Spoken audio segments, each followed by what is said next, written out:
Before jumping into code side of things, I just want to quickly touch on Lightning Web Component naming convention that the doc suggests.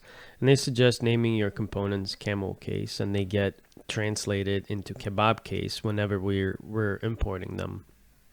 So let's say we create this component called hello world, starting with lowercase h and then the world with uppercase W. When we're importing this or using this component inside of our Lightning Web Components, the way we would use it is basically using c-hello-world, and then the dash is inserted between before capitalized letter, which was uppercase W, and aura would be as it was before. Now we can use underscores if we use, I think they disallow 2 underscores in a row, but if we use 1 underscore, that is allowed. However, right before uppercase W, it will start getting a little awkward because we'll have underscore dash world. So they suggest using camel case, and I think not using underscores looks a little bit better. In LWCs, we have 3 major variable types, and the first one is our regular JavaScript variable. It is private, so other components cannot directly set this value, and it is non-reactive. So even if we refer to this variable from our HTML template, whenever changes are made to that variable, those changes will not reflect in the DOM, so the DOM will not refresh to show the new value that was just updated. In track decorated variable, we have a reactive element to it. So it is private. You cannot set it from other components directly, and it is reactive. So whenever we make changes to the track decorated variable, and if we refer to that variable in our HTML template, the DOM will refresh to show the newly set value. And lastly, we have our API decorated, which are public and reactive. So reactive meaning that it will reflect in the DOM, changes will reflect in the DOM if we refer to it, and other components can set that variable. However, it's not two-way bound. So the child cannot change the parent's value, and the parent cannot change the child's value. So it's no longer similar binding as aura, where we use exclamation mark. And if we pass the variable with an exclamation mark, a parent can change it, and that same variable in a child would also get changed. So this is broken apart, and if we want that behavior, we have to manually set this up.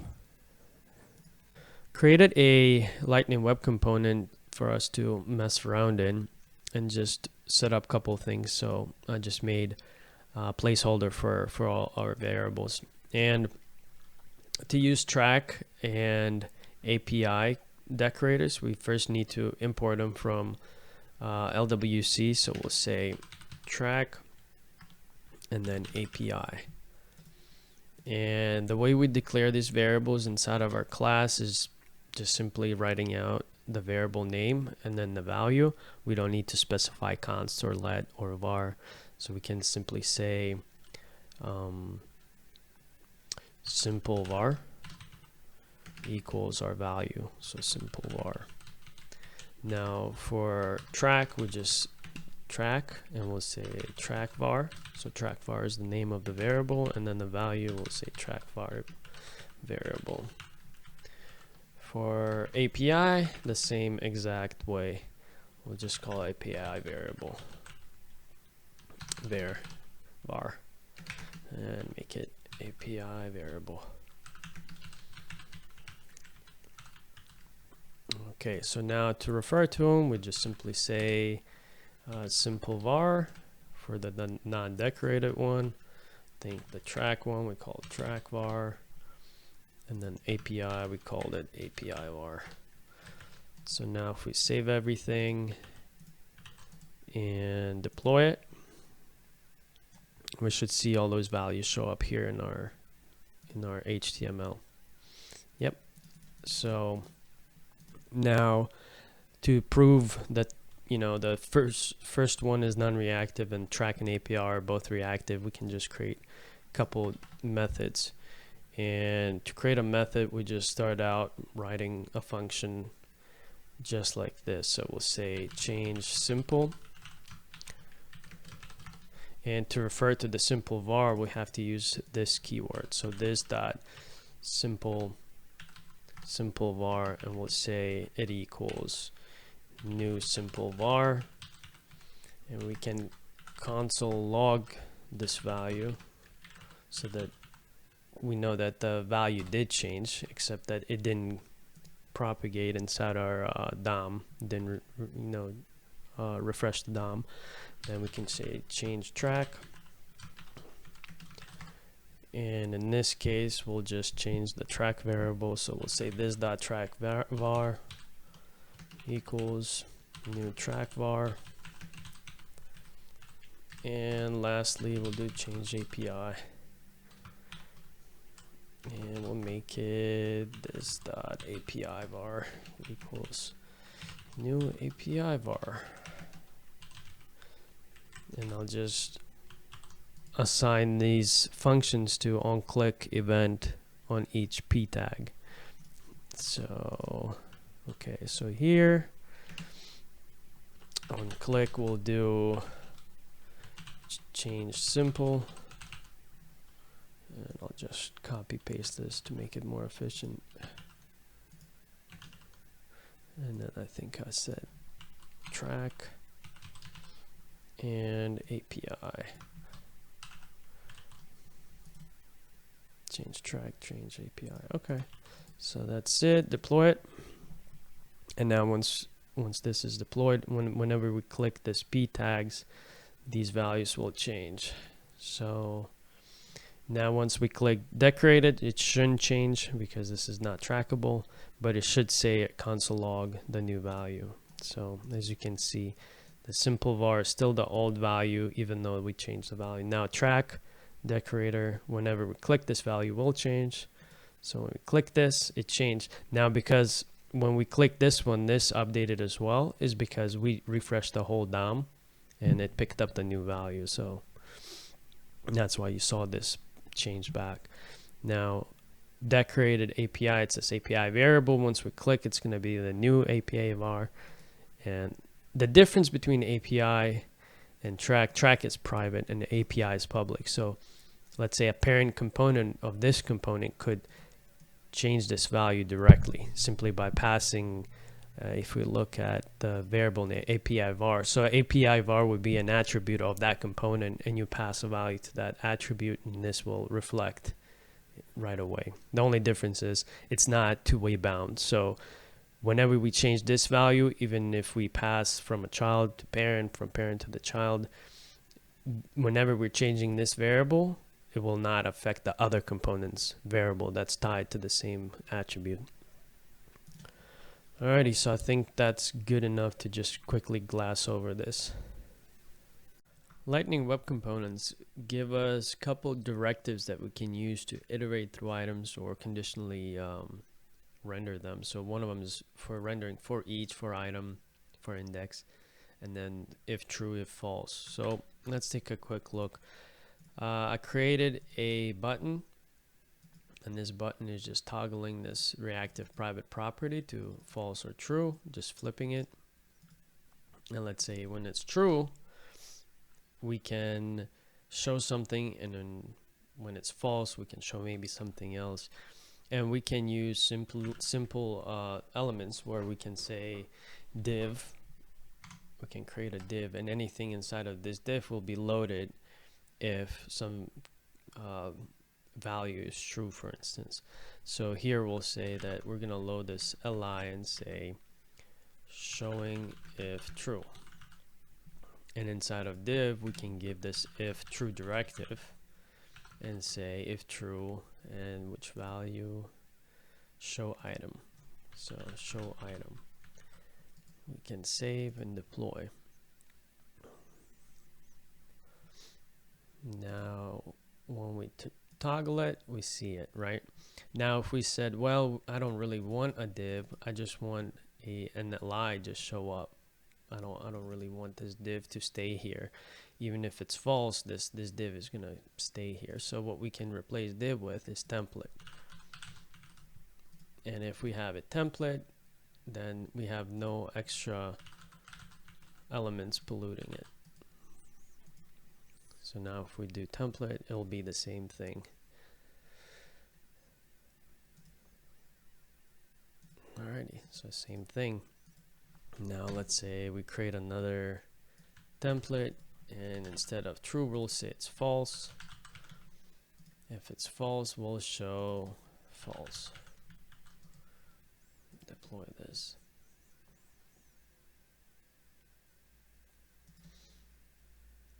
So now it's kind of toggling, showing if it's true or false. Okay, so how about iteration? So once again, we can either use templates, or we can use other elements, or we can use UL, and say for every UL, we need li. I'm sorry, for each item we'll need a li, and we'll say for each, and we'll make a array element variable to work with. And then for item, we'll define each individual item, and we'll say just call it item. And for index, we can call it I, and we can say, by the way, we also need to provide a key, because key is used for iterations for more efficient re-rendering. And we can say item is just going to be our key, and we're going to provide that item as a name. Missing key. No, key's right here.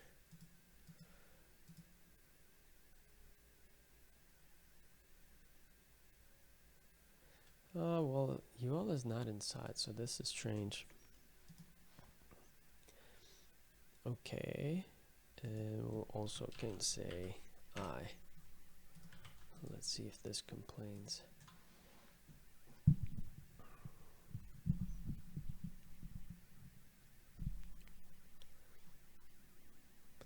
So,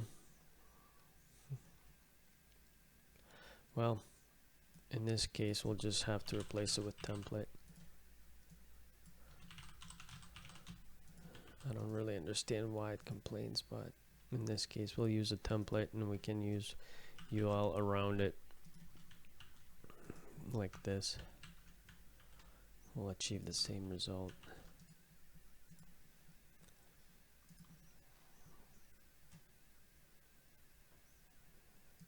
So currently nothing is going to be iterated because we don't really have anything we called array. So we're going to just make another track variable called array, and we're going to statically just predetermine and say shoes, socks, what else we want to say, gloves.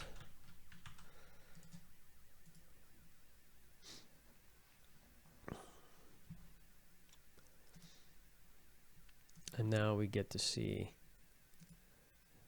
the items that we're iterating as li's, and each item is item that we define here, and index I is I here. So in Lightning Web Components, we are losing the ability to add inline ternary expressions to conditionally render stuff. And to have this ability in Lightning Web Components, instead of using inline expressions, we actually have to use getter functions that return something. And in the same field, getters and setters can be used on public values to react to. So similar to Aura handler, where we look at changes to certain variable, and when those changes happen to that variable, we run some kind of function. So let's take a look. I kind of cleaned up the component we previously did. So I just created a message, and we'll make a check. Let's say if one of our variables, let's use this change track. If this change track exists, or there's something set to that value, then we're gonna show welcome. If it doesn't, we're gonna, the message is gonna say you need to log in.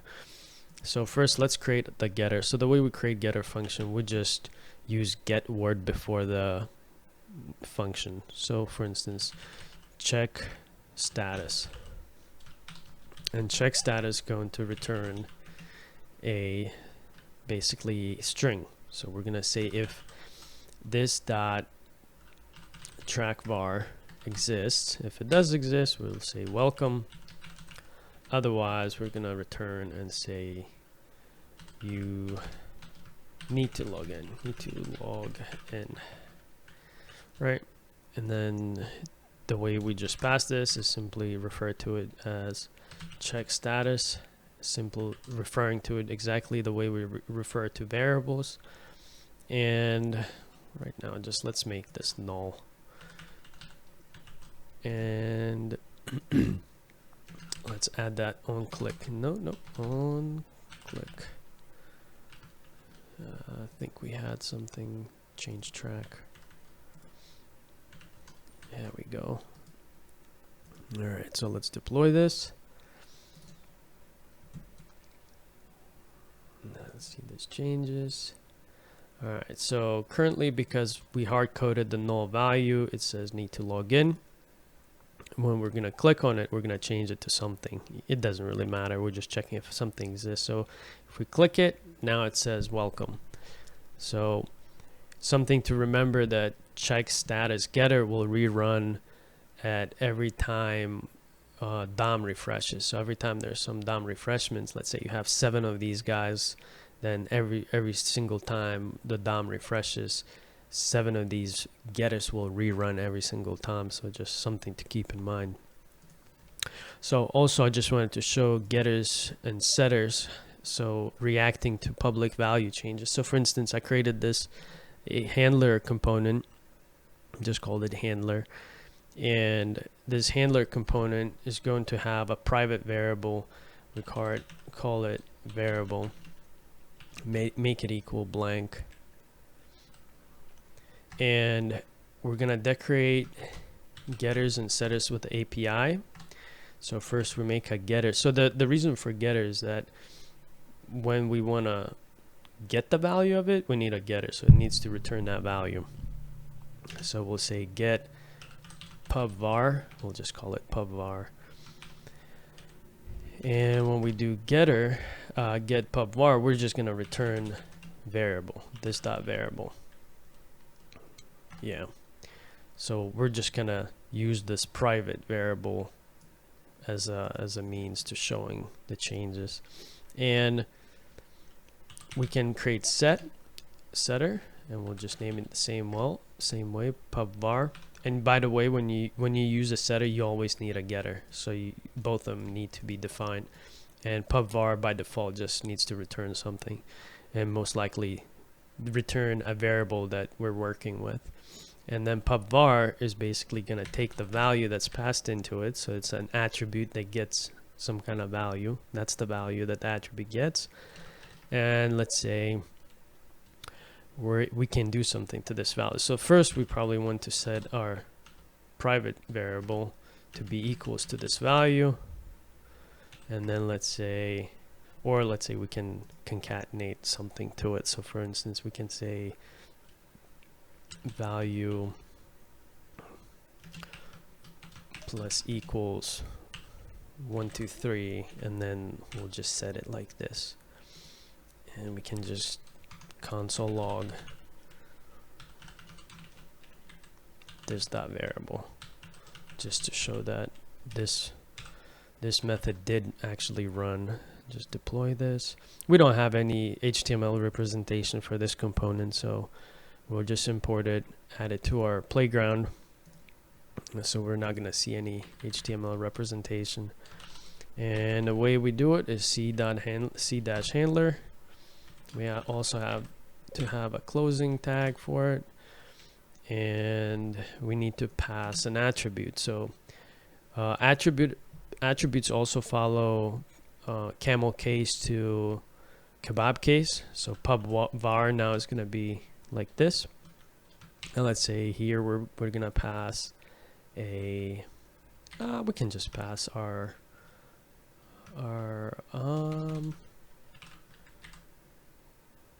let's pass our track var. Well, API var. I'll just pass the API var.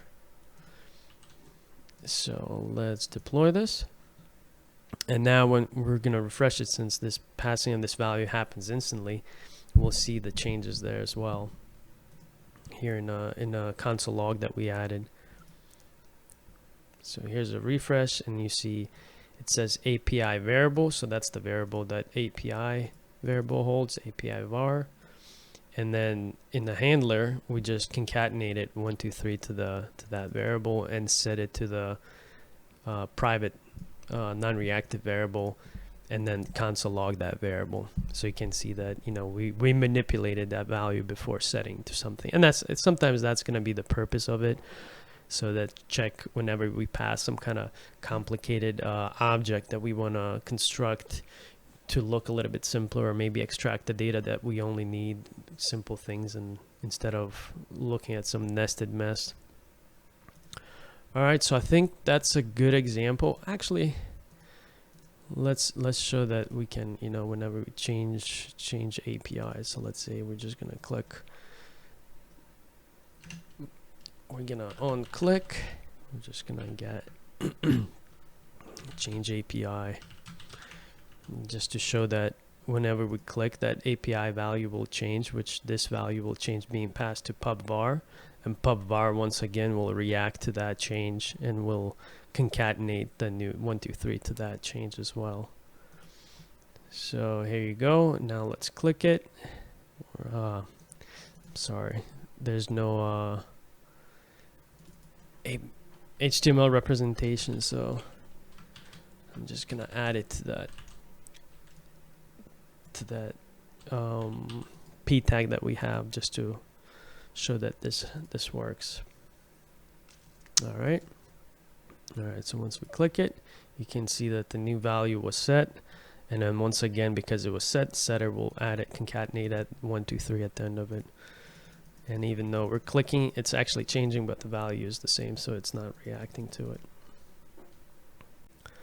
With Lightning Web Components, we are getting ES6 features, and one of them is import and export. And with import-export, we can create components that have no HTML representation, but they can hold some kind of functions to validate our values. And we can reuse those functions between different components with certain ease. We can also use singleton structure systems where a function returns already existing instance, and that way we can share data between maybe highly nested siblings, where passing data up the hierarchy using custom events and then passing down with attributes could be quite painful. And what I did is I took our playground component and handler, I made them identical. So I created an input, and whenever I type something on an input, I check on that value. So in this case, on change fires, I check e.target value, I trim it for white space, and I took its length and check if it's less than 8 characters long. So if it's less, then we're saying, hey, value must be at least 8 characters long. Otherwise, you know, if it's greater than, equals or greater than 8, we're just saying it's passed. And we're doing the same thing in the handler. And even though this is quite simple logic, we are rewriting the same thing twice, and using import export, we could actually just combine this and have one place that hold this logic all together. So here's just an example how it works. So when I type 1, 2, 3, 4, 5, 6, 7, we see that, you know, it's to keep giving us that at least 8. And once we enter 8, you know, then we're saying that the value is correct, and then we can delete less, and it says, you know, it needs to be at least 8 or longer. So now let's just import. I want to just grab a handler to show that it's doing the same. C handler to show you that it's doing the same thing. Deploy it. It should show the same exact input, except it's gonna be it's just going to have like something extra here, I believe, handler input. Yeah. So we can just deploy this, cancel it real quick. Okay. Deploy this.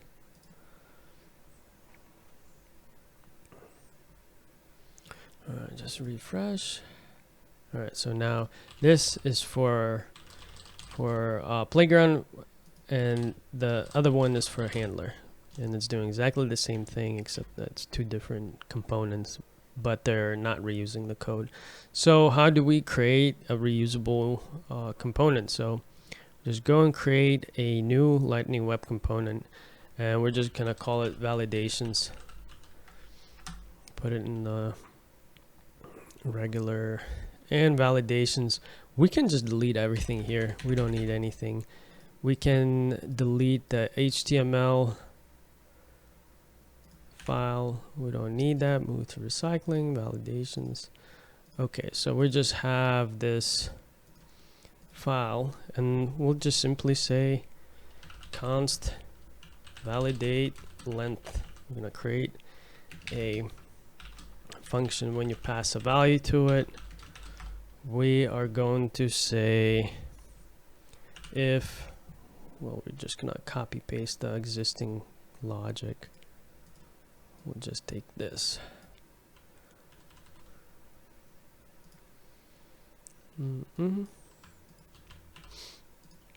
But instead of saying this, we'll just have to say value, because we don't need event.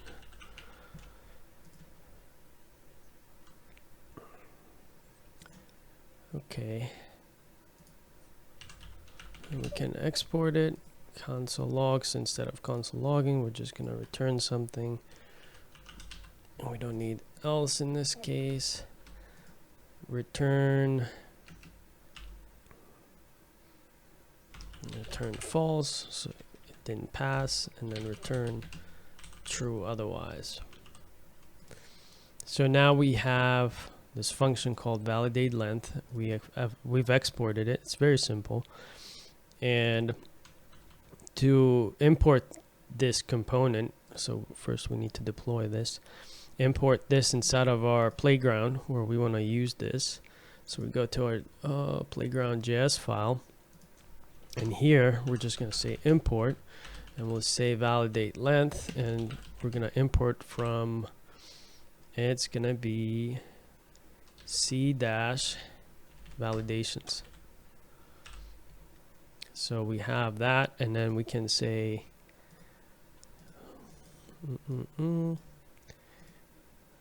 replace this, and we can say if validate length and pass that value. Now let me just make sure we trim it. So we're not trimming it here, so I'm just gonna add trim to this so that we don't have to trim it everywhere else. So we just pass this value. If it's true, we're just gonna say console.log passed, and then else we'll just say console.log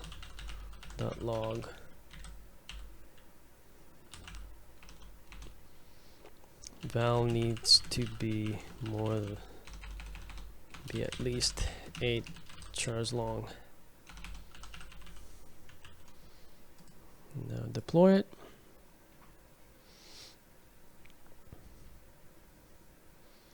Refresh this, and you can see that it works. So now we just created this validations that using this, and now we can also reuse this in our, oops, sorry about that. Oh no, what is going on?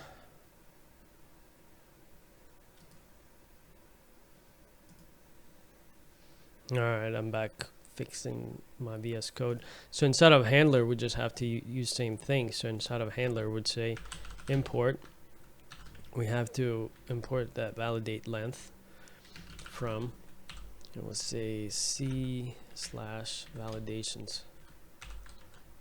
And we'll do exactly the same thing. We'll just check if validate length here. Obviously, I'm just checking here. It's kind of inefficient way, but I'm just trying to show that we are reusing the same validations between the components, two different components. Alrighty, so as we type, and it's all being reused by that validations, and we could create another function as well, and we could call it validate something else, and then we'd export it, and we just have to import it by this exact name. So since we're not exporting by default, the naming actually matters. And yeah, so these values needs to match exactly when we're importing right here. And example of Singleton sharing of data, I think I'll get into once we touch more of component communications. Since LWCs use shadow DOM, CSS targeting is a little bit different. CSS is now component scoped. So for example, a parent that has a child component inside of it can style the most external element of that component of that child. But let's say if parent wants to go inside of a child and style an element that's not the most external element, you will not able to apply that styling. And to do that, you have to go inside of that child element, child component, and style it directly from the child. Or if in some cases when we need to use some kind of rules of maybe the last of type, we use host selector. So let's take a look at a couple examples. So I cleaned up our playground and added another component called list item, and I just created this list track variable with a couple items, just a couple fruits, and I'm using for each template to iterate through the fruits, giving the variable a fruit name, and using this new component I created called list item. I'm passing a key fruit. Now, mind you, it's needed whenever we create lists. The item, each iterated item needs to have a key, so that key is used for refresh and re-rendering purposes to make it more efficient. And then passing that fruit into our list item. So if you look at our list item, it's a very simple component. It has a public attribute item, and then all it does is just wraps that item with span and displays it in a list element. And that's what you see here. So for instance, if we wanted to change the color of every single list item, we could do that from the parent component. So inside of your playground, we can say c-list item and say color red, and this will work. We'll be able to style that. And if we refresh, we see every single item is red. But let's say we don't want everything being red. We want it only the item, the fruit, to be red. So you'd think that we could, just go and reach and grab span and just style it like this.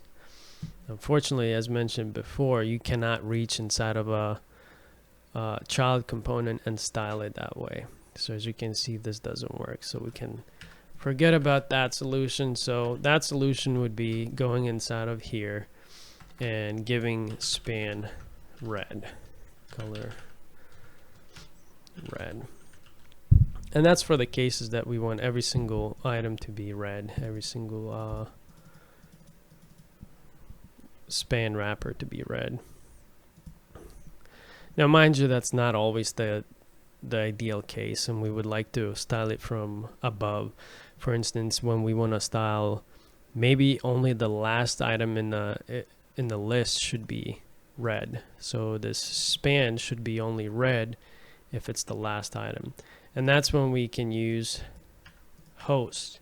So host selector targets the component from the outside. So if we say host and we say last of type, and then we say span, that means we're going to target last of type, which is this component, and then target span, and then give it color red.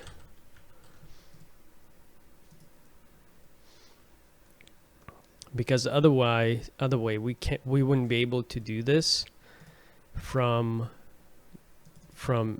the parent. So let's say we can just change this and say inherit. It's not a big deal.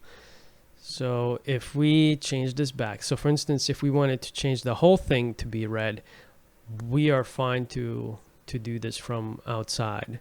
This would work from the parent. So if we go into parent and we said C dash list item last of type, and we said color red, and deploy it, and this will make the last item red, but that's going to be the whole thing. Yeah. And then once again, if we wanted just the span, you would think that we could just add span. However, that will not work because we're reaching inside of a child and styling like this. With Lightning Web Components, we get several lifecycle hooks, and I'm not going over all of them, just probably the most used 3. So the first one is the connected callback, which is analogous to Aura's do init, where a component is loaded into the DOM, but we can't really target elements yet, which would be the purpose of rendered callback.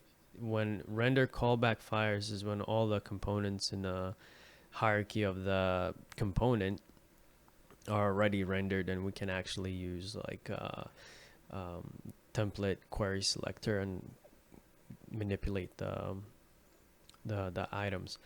And disconnected callback is fired when component is unrendered or destroyed. And this is quite useful if you want to clean up, let's say, event listeners or unsubscribe or some other methods. So we can quickly take a look. I prepared our Lightning Web Component playground.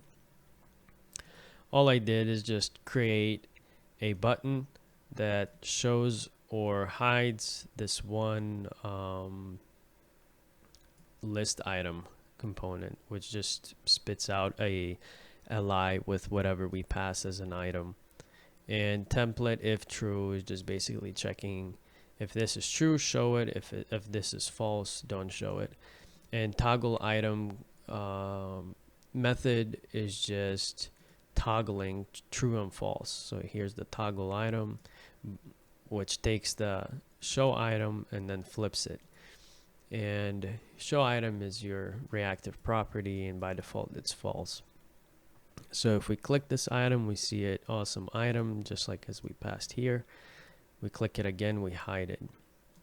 And instead of list item, I set up 3 of these callbacks. And what we can do is just see the order that these guys fire. So we can do console log and say connected,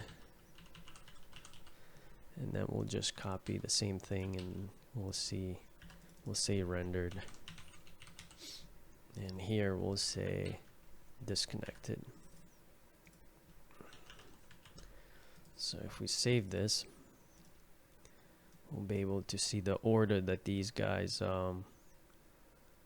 fire. So refresh. So currently this component doesn't exist because the show item by default is false. So when I click, it becomes true, and we'll see that. So you can see that connected fired first, then rendered callback fired, and nothing happened for disconnected yet. So whenever I'll click to hide this component or unrender it, we'll see that firing. Yeah, so that's the order that these lifecycle hooks work. And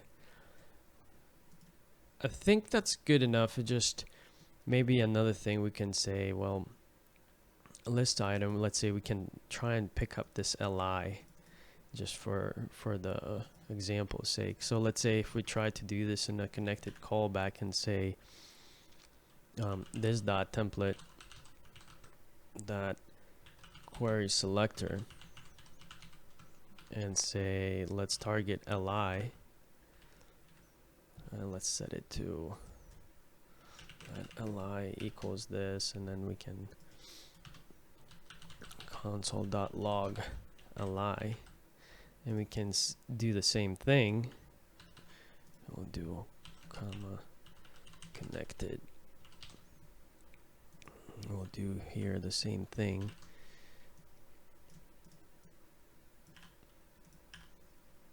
And we'll do li. We'll just keep that run text so we know which one fired. So if I'm correct, during the connected callback, we still don't really have access to that, to the DOM. So this should be nothing. And a rendered callback is when everything is rendered, and we should see something coming from here, from this guy, from li. So let's save this, deploy it.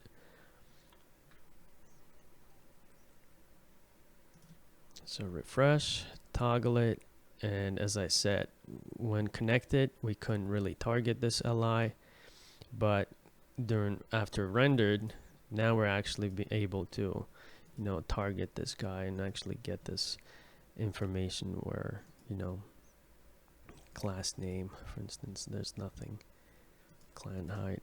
So if we need to get some kind of data for elements in our DOM, we can do it this way. All right, I think that's about it.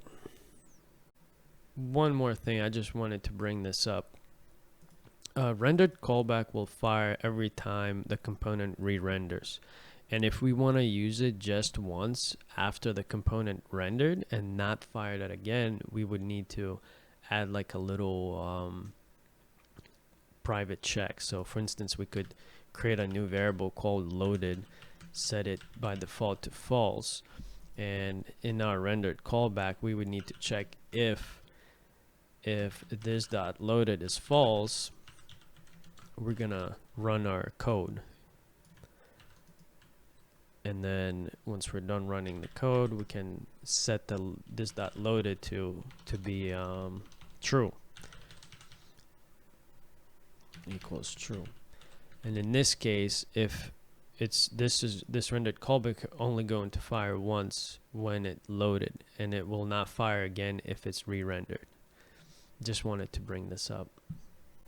All right, so let's take a look at the communication between the components in LWC. So the most simplest communication is from a parent to a child. So a parent just simply passes a value to the public attribute on the child, and then the child obviously can have setters and getters to react to that, or simply just display values or do whatever with those. And then from child to parent, we have to use custom events.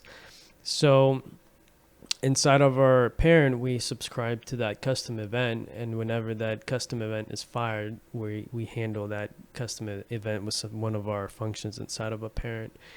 And let's take a look at those. So I created a new component called app, and inside of an app, I added this header, kind of the same structure that I'm showing here, app.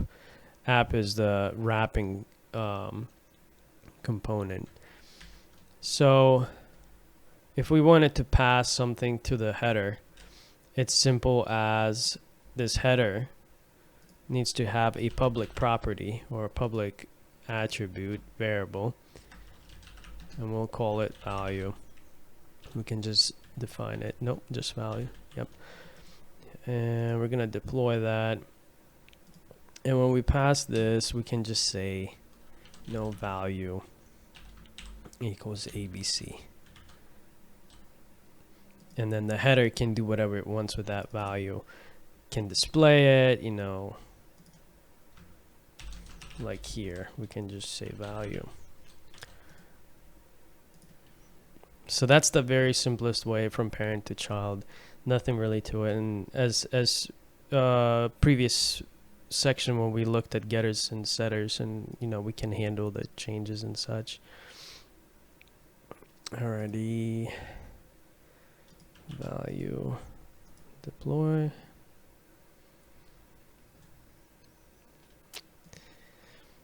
Alrighty, so here you see we send that ABC and then the header handled it. So now how about custom events? So let's say now we want to send something from header to our app, right? So our app, let's say, where's our app? Here's our app. So let's say our app has a track property, and it's equals empty string, and is anything okay, app, and we'll say, what do we call it? I think I didn't define it. Track, I don't know, title. Let's call it title. So here we'll just display this title, and by default it's gonna be empty. But whenever we want to pass a value from header to the app and then put it in our title. So that's gonna be the challenge. So what the header needs to do is trigger an event. So to subscribe to an event, let's say we're gonna call this event. So let's go and create this event first. So we're gonna go in the header and we're gonna say, where's the header? So when we click the header, we're gonna dispatch an event. So on click, we're gonna do trigger event. That's what we're gonna call it, trigger event. So we're gonna go inside of our header and we're say trigger event, and we're gonna say this dot dispatch event, and we're gonna say new custom event, and then we say the name. So we can come up with whatever name we want, it doesn't matter. So we'll say maybe change. So we'll call it change. So this is just triggering. So we're not passing any values. If we want to actually pass some kind of value, we have to pass a second argument that's an object, and it contains a details key value pair. So we do details, and let's say pass ABC123. Okay, so we have a custom event that's called change, and we can name it whatever we want, cat, dog, change, whatever. So in this case, I'm just calling it change. And to subscribe to this event, so let me deploy just to make sure there's no any errors that I've made. So when we're clicking, yes, once we click, we dispatch this. We trigger this event, dispatch the custom event, and our app wants to handle it. So inside of our app, we say, now since we called it change, we say on change. So if we say change, it will not work. we got to say on change. So change is the name of the custom event. And let's say we're going to do get data. We'll just call it get event data. So whenever that triggers, we're just going to get event data and look at it. So now let's create a method called get event data. And we're going to pass E because that's the event. And just to start, we can just console log this E just to see if details exist on this event. So let's deploy this. Alrighty. So whenever I click header, we should trigger that custom event. Then our app handles that custom event by running get event data. So now you can see we have something happening here. And as you can see, we have detail. Ooh, maybe detail, maybe I misspelled it. Maybe it should be detail instead of details. Yeah, it could be detail. Let me just double check really quick. Yes, it is detail, it's not details.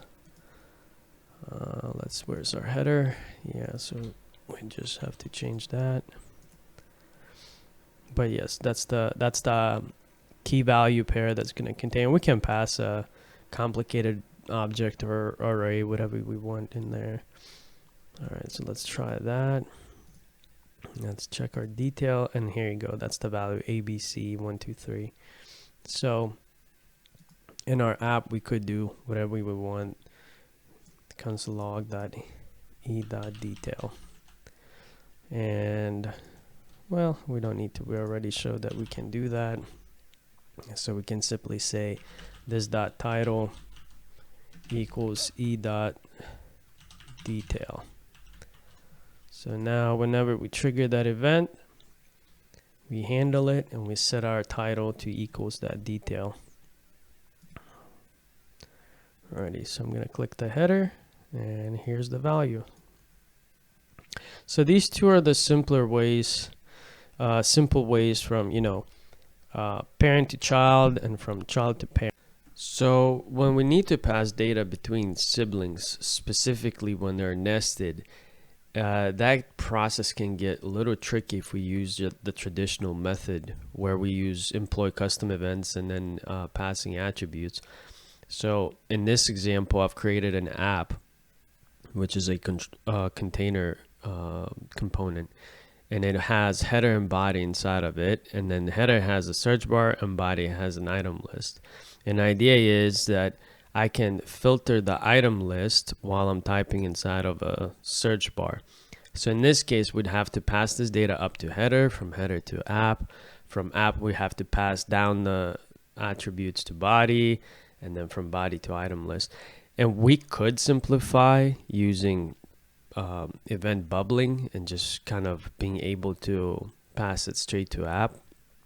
But I still think it can get a little tricky if it's even more nested. So in that case, we can use a little bit simplified method by using ES6 feature of import and export that we've covered earlier, kind of reusing things. And in this case, we're basically reusing an instance of something. So we'll create a function that returns the same instance no matter from where you're calling it. And once we get that instance, the data referred is the same for both components. So in this case, we'll just have to import this file from search bar and import this file from item list, and that'll be way simpler than trying to pass this data up to app and then pass it down to item list. So let's take a look at my structure that I've made. So I prepared this little mini app. I kind of followed the same structure that I showed in a graph, where I have an app component. App component has header component inside of it and body. And as you can see here, this is inside of app. I have a header and I have a body.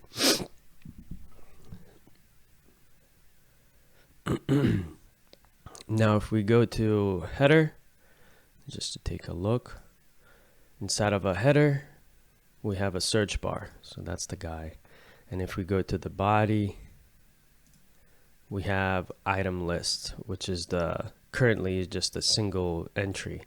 And item list, if we look, is a template inside of a UL that iterates through items.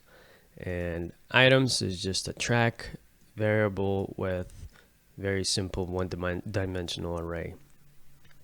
So now the idea is we create some type of store that we're gonna import to. So let's do that first. Let's create our store. So we're gonna create a new web component, and this, by the way, the store is gonna be won't have any HTML representation, so it's just gonna be JS file. So we'll call it store. That's created. So now we've created store, and we don't even need a preset of lightning component defaults, so we can delete that. We can also delete the HTML. All right, so that's all we need. So we're going to create a singleton function that's immediately invoked, and immediately invocation kind of protects the function's properties in more local scope rather than global scope. So to write a immediately invoked function, we're gonna call use store, and it's gonna equal a function. And now what we do is wrap this function in parentheses, and then just like we would call a function, we'll just add another set of parentheses after it, and this will be immediately invoked. And we're also going to export this. So we just basically have bare bones of this function. So this function is going to have its own private instance. So we'll say let's store instance. We're just defining it. And then since store instance is going to be created, we need a method that's going to create the store instance if it doesn't exist, because on first loading this store instance doesn't exist. So we're going to create another method called create store instance. It's going to be to equal this, and for now we're just gonna say creation of store and store methods. So in this method or function, we'll be creating an actual store that's going to hold our data, as well as methods to manipulate that data or get that data. And lastly, we have to return a function that checks if store instance doesn't exist. That means we need to create the store instance by calling this create store instance. And otherwise, we're just going to return store instance. Store instance.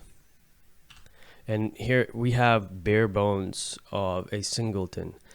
So we're going to import this use store in both of our search bar as well as our item list. We're going to run use store, and once we run this store, we get the store instance. So first we check if it exists. If it doesn't exist, we create it. If it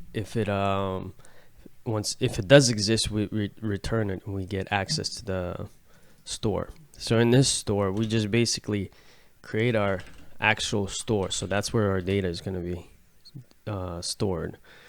And in this case, since we are going to be using a simple array, I'm just going to make it an empty array. And we don't want to return a store directly. We want to create a method or function that's going to return the store. So we'll create two simple methods, one to return the store and one to manipulate the store. So let's say we'll call one get store, and this will just simply return store. and then set store would pass a value, and we're gonna equal the value, the store to be the value, and we're going to return the new store. So we can hard code some values in here. Let's make some fruit. So apple, grapefruit, and banana. All right, so let's just deploy this. And once it's done, we can import this in item list and iterate these guys, and then manipulate through search bar. So for now, just let's take a look, make sure everything imports right, and let's see item list. So here we're going to import use store from our C store. There we go, C store. Now we'll need to employ the use of some lifecycle hooks that we haven't talked about, but one of the most common ones is going to be called connected callback. And this, at this point, the component has loaded, and we're gonna set up our store in this hook. This is similar to Aura's do init. So right here we can say, so we have use store, and we can create a private variable to store our store. So store just equals nothing. I think nothing is fine. And we can say here this dot store equals use store and run it. So in this case we're going to, oh, so I definitely forget something.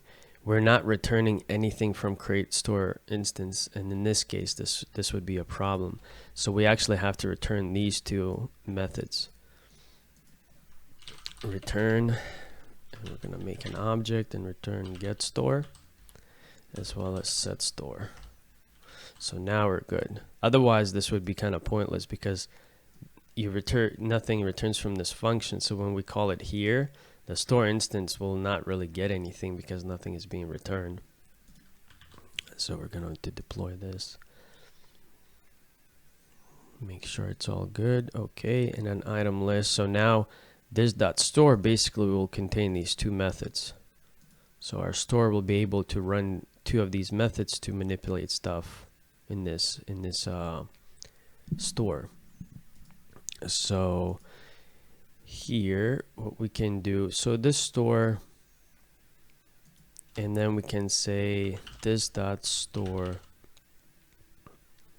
actually this dot items equals this dot store dot get store, and our items will be set to this array right here, because get store returns this store, and we're gonna set that store to our items. So let's deploy this, and this happens every time component loads or reloads, so we have to be also mindful about what we use here. There we go. So now this data is actually has been replaced. The sample has been replaced with the data from the store. Okay, so we have values. Now how about if we change those values in the search bar? So that's the next step. In the search bar we can also import it. So let me just copy this. So we're gonna import uStore, and we'll say store equals nothing, and in connected to callback we're going to this dot store equals use store, so we get all those values. And in this case, search bar, so what we would like to do is when we type, we're gonna filter these items in the item list. So first thing, once we type, we want to create a filter. So basically get the value. So I think the first thing is create on input. We're gonna execute some kind of method, and let's call it on change. So in our search bar, we'll quickly create on change. We'll take the event, and we'll just console.log e.target.value. So that's basically going to be our filter value that we're going to use to filter out these, to manipulate this list. And to manipulate that list, we're going to be using the method called setStore right here. So we're going to change this, the structure or the values or how many items are in this array, so that this guy can also use that data. And currently, once we achieve this, it's non-reactive currently, and we'll have to talk about and set up a subscription model. So currently we'll just making sure that we have access to the store. Okay, so console.target value. Okay, so on change, so we have this value now. And what we can do is let's do this. So we can get the values of the store by saying, let's say array. Well, should we? No, we should probably search items, and I'll just make it an empty array. That's that's these values, and I'm going to set them here. This dot search items equals this dot store dot get store. So that now we have these search items. So when we want to filter them, we'll call something called let new array new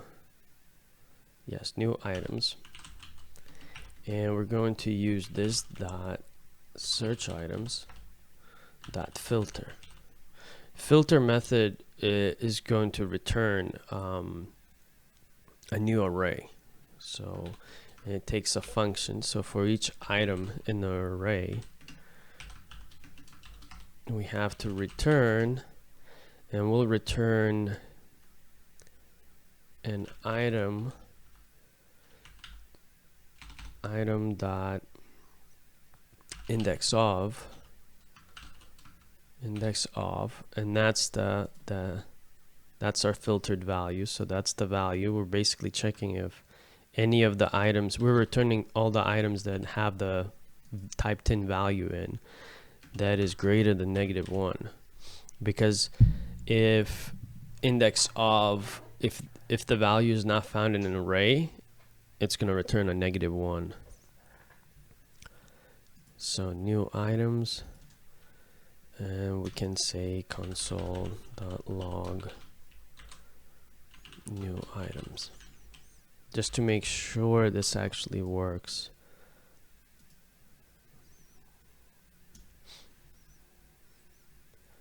Okay, so let's refresh this, and now let's watch. So if I added A, apple, grapefruit, banana. Now if I do AP, it should come down only 2, because there's no AP in banana. And then let's say if I do another P, it should only be apple. Okay, so we have our filtering working. The only other thing that I would do is, before doing index of, we can do to uppercase, because currently if we do capital P, it won't work. It's case sensitive. So we want to normalize that so that it's not case sensitive. So we'll just do both the search value as well as the item that we're searching against to be both uppercase, or we could do lowercase. It doesn't really matter. So we'll do this, and then there's that value to uppercase,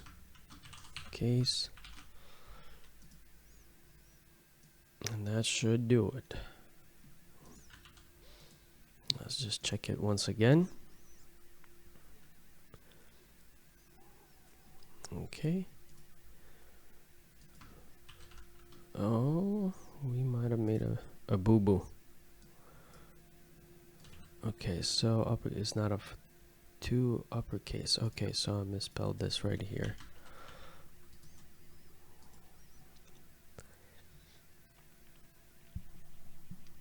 All right, let's try this again.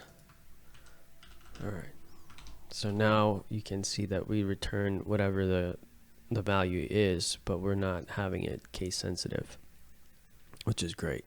So we have our searching and filtering and working. So basically what we do now, we have this new items.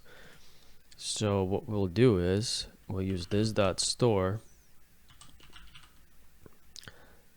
dot set store and pass the new array, the new items.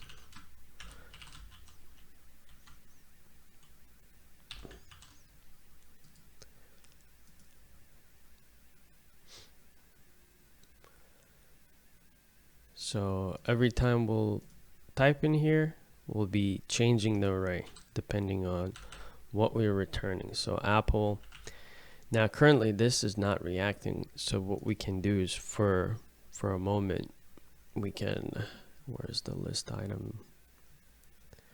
List item here, we can just manually add a button and call it update. And this is just for testing purposes for now. Update items. And here we're going to create a function called update items. And all we'll do is the same thing as here. So we're going to do this whenever we click that.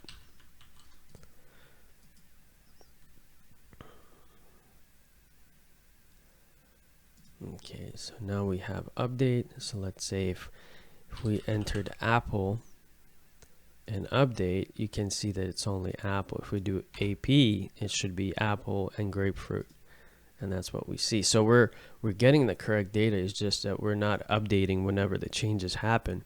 So to accommodate for that, what we can do is create a subscription model. So in our store, what we can create another let's see, another array and call it subscribers, empty array. And we're going to create another method called subscribe,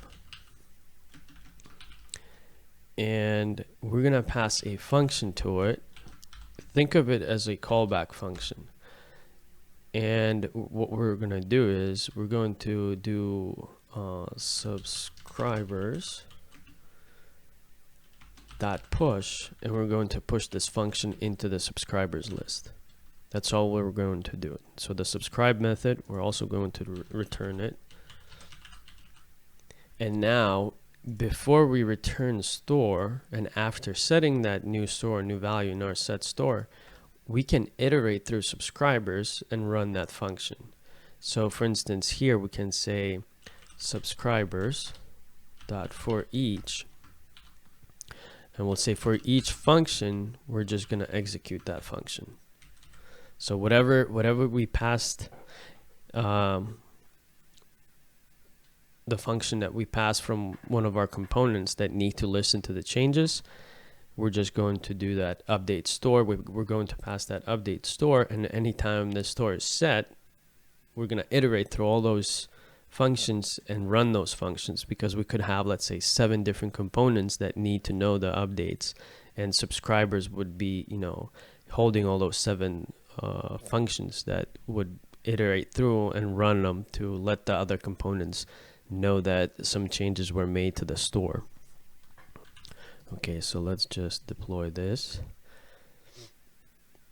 And we'll also have to create unsubscribe model.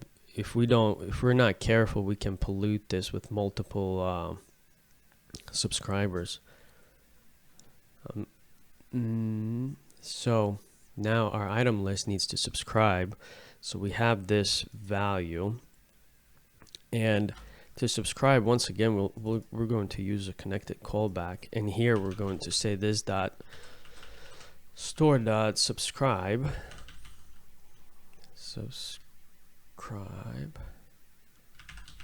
and we need to pass this value, this function, because this function basically updates our new items. To pass this, I believe since it's a class, we need to bind this. So we're going to refer to this update items dot bind, and we pass this.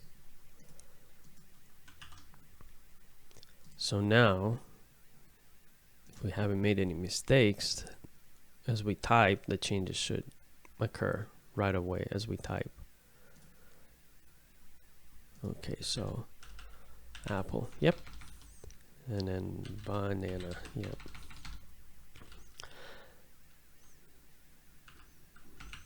Yep, so that's a good example how to do this. Obviously, we want to create another method to unsubscribe. To do that really quick, I'm going to create another method here in our store. So we'll just make some space here, call it unsubscribe. And we're going to pass the same function, the function that we want to unsubscribe from. So we're going to say we need let index. We need to find an index of that function that we're trying to unsubscribe from inside of our subscribers array. So we say index, and we'll say subscribers index of, and we pass our function. Once we have the index, we can say subscribers.splice, and we want to remove the function at index, and we're going to remove single item, and we're going to return the unsubscribe.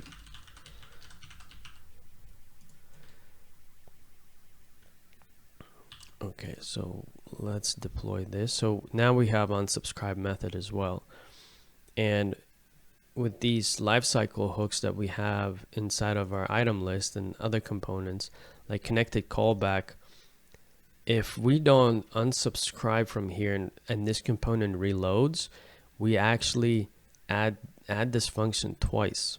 So we'll be firing we're firing 2 methods to let us know, which can get quickly very messy. So to clean this up, whenever this component unloads, we need to do disconnected callback. So inside of disconnected callback, we would do this .store .unsubscribe,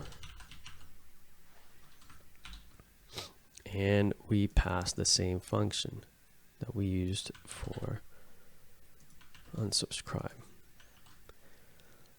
Okay, so that would clean it up. So whenever this unloads, we remove subscription, and we can, just to make sure that it works, in our item list, update items, I'm going to make it let's call unsub, and I'll create a quick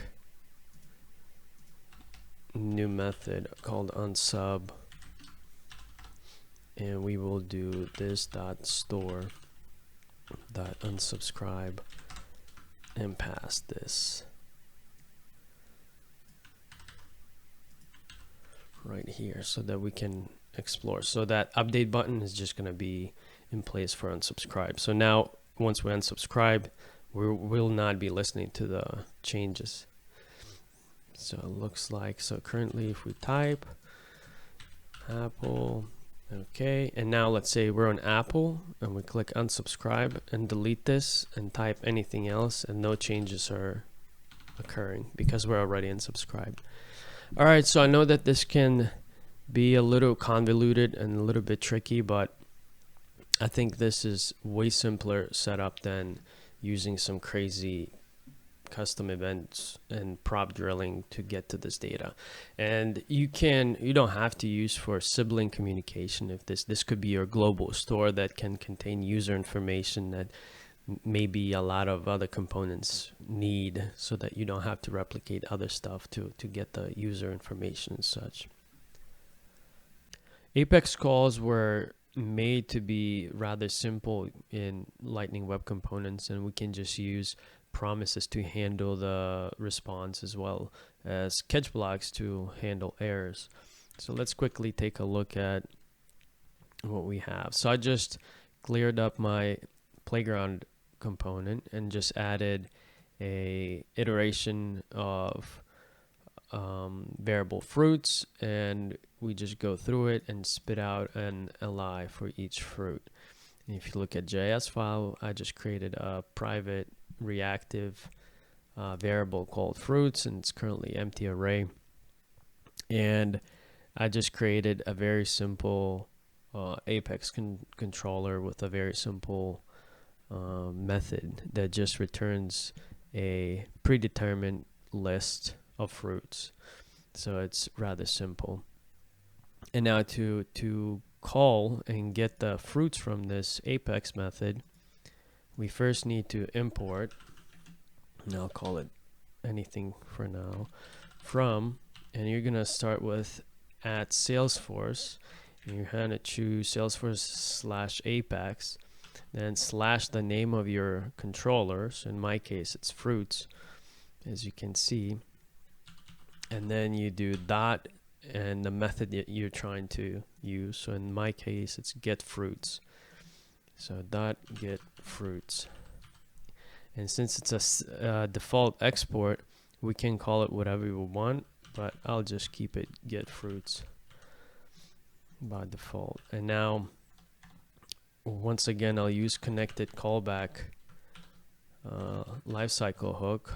It's once again similar to doing it in Aura framework, and here we can say get fruits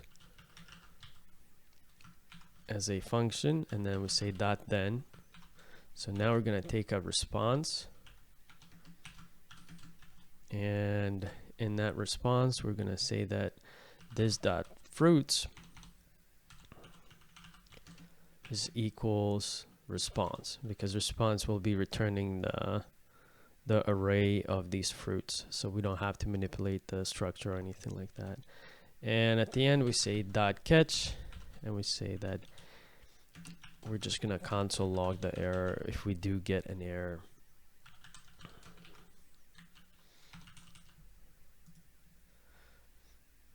Alrighty, just save that, deploy.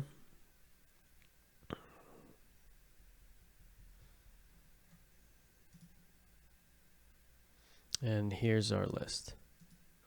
So as you can see, we start with an empty list, and then during the connected callback we call this method, which returns the fruits from here.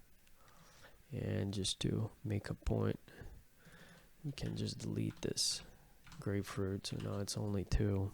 Deploy that.